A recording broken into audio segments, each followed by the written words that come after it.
Hi, I'm Heather Cole with Heather, and today we're going to be chatting with Jill Nelson, CFO, and ask her what it's been like getting executive coaching under our STEP coaching program. So, today, Jill, we would really like to hear first off, what made you look at executive coaching? Like, what was your life like before, and then kind of how did you discover I need an executive coach?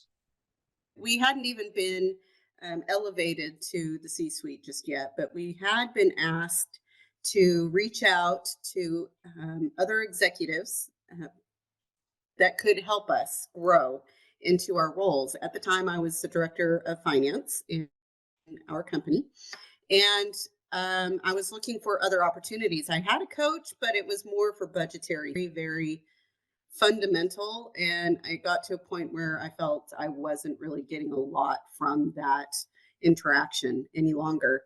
And it wasn't until our now controller and I attended the 23 FEI conference where we met you, Heather, and I think it was an offhand remark, and I loved your presentation. I loved the feedback. I loved how you brought energy to the room, and there was something about you that I felt I needed to talk to you.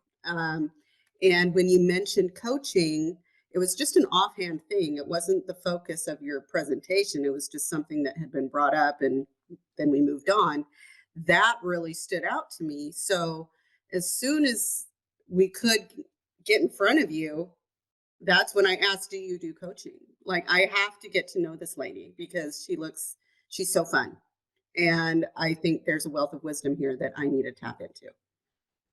Okay, another question for you, Jill. What was a specific challenge that you were facing that you were hoping that executive coaching could help you solve? One of the biggest things, and continues to be a challenge, but we're working through it, is getting buy in with new concepts, but also getting buy in to collaborate together as a new executive team. There are certain individuals on this team with very strong personalities and opinions. And as someone from where I sit as the CFO, when you're presenting ideas and saying we can and cannot spend in certain areas, or I want to implement this, and then you get pushback from other areas of the organization, how is it that you navigate through those relationships to get that buy in order to get these things that you know are beneficial to the company, that would be beneficial to the financial end of the organization, but as well as the users of these programs? You know that this would benefit them and the very thing that they're challenged with. They're just not seeing it the way you are. And the executive coaching that I've received is giving me that insight of how do you approach it from their end and how do you get their buy in?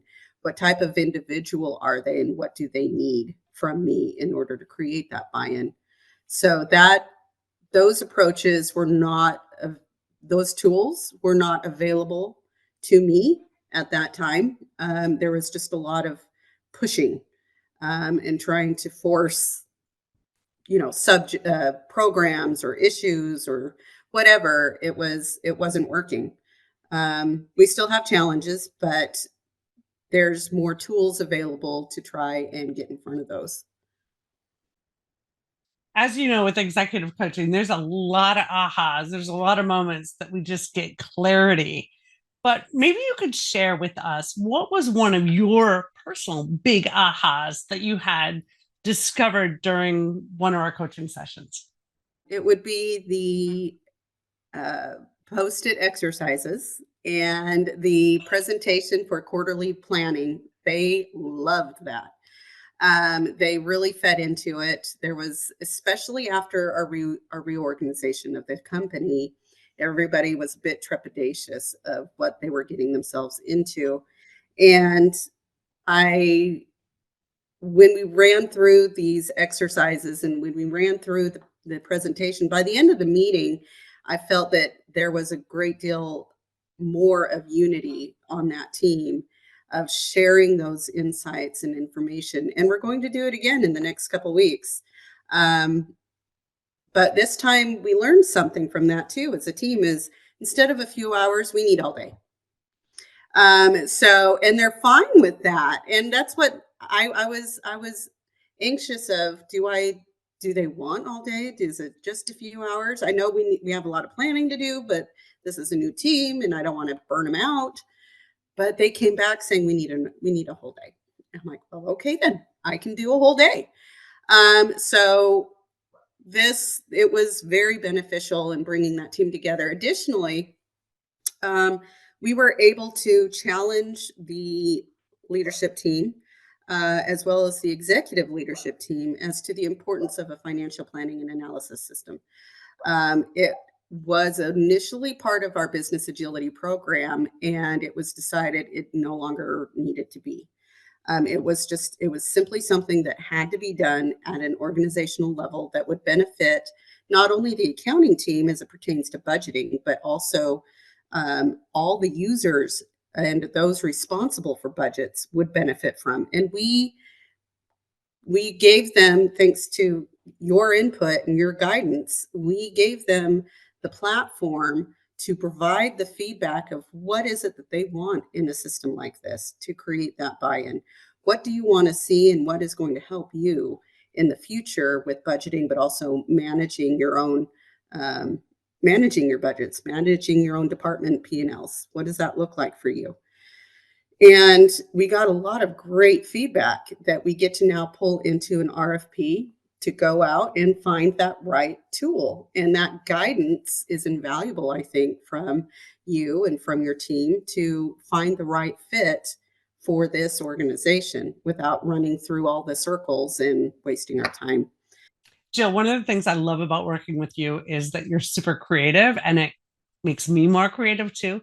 Maybe you can share with everyone the ideas and what was generated out of our sessions on how you could make people in your organization more fiscally responsible and be very conscious of the funds that they're spending. As a representative of a nonprofit organization, it can be difficult to create the buy-in and reminders of those that you lead, but other employees within the organization that we are all stewards of these member resources that are pulled into the company for the mission.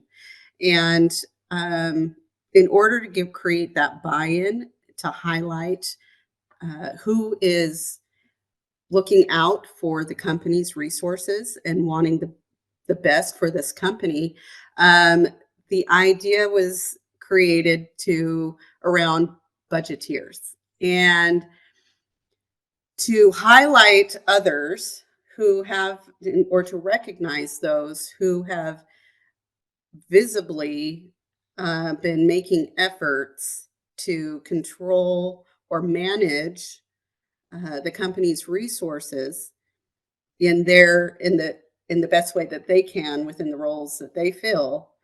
Um, a certificate as well as budgeteer ears were created. So what I did is I knew right away when Heather and I came up with the concept of budgeteer. Obviously, I thought of Mouseketeers. We all know who the Mouseketeers are. And I thought, well, ears. Okay, how can we tie that in? And as the CFO, I'm like, money and coins. Where can I find coins that fit these ears? And I kid you not, I spent probably a good half of a day looking for these coins. And I was bound and determined to get this right because I knew what was in my head. I had a visualization of what I wanted, and I knew that there's got to be something out there like this. And there was. I found a site that is probably from China, and you get things in bulk.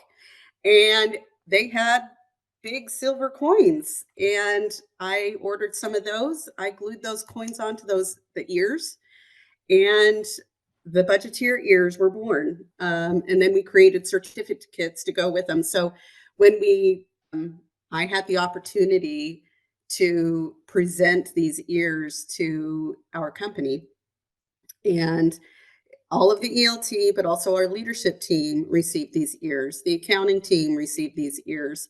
A few others who provided ideas on where we could save money. Right after that meeting, they received these ears with their own certificate. Okay, I just have to show off and show everyone my budgeteer ears. I love these. I'm an honorary member of the Budgeteer Club. Jill, maybe you can share with us one more big aha that really helped you increase your productivity. Using videos to for training purposes.